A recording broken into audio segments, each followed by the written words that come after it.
شپه وه، آسمان تورو او ورو باران وریده.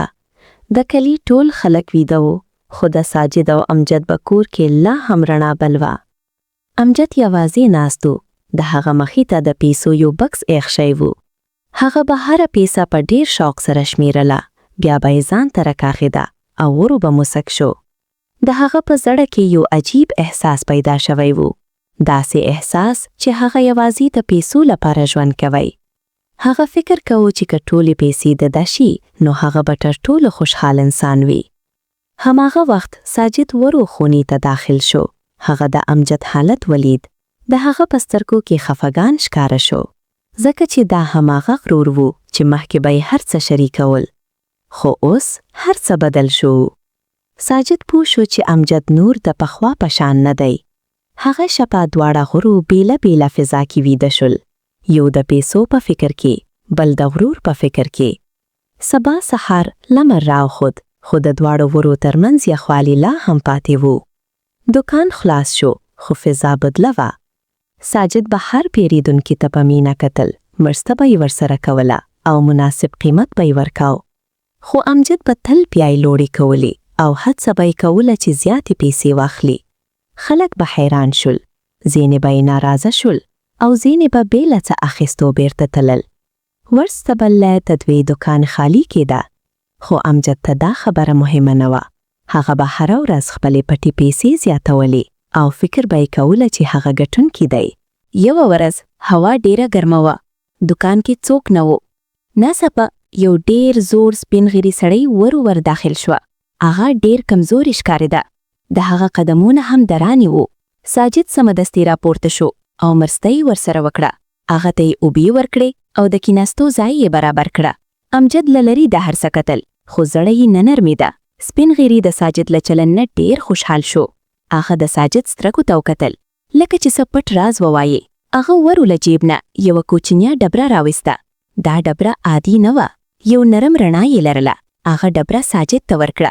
هغه ورته ویل چې دا ډبره یوازې د هغه چا لپاره کار کوي چې زړه یې پاک وي، نیت یې رښتینی وي او د نورو لپاره ښه غواړي.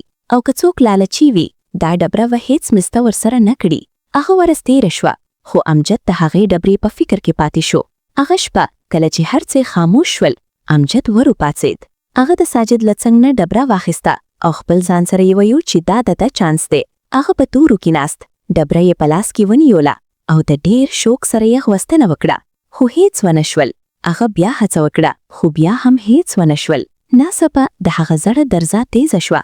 داسې احساس یې وکړه لکه یو څوک ورته ګوري. یو کمزوري غوز د هغه په غوږ کې انګازې وکړې.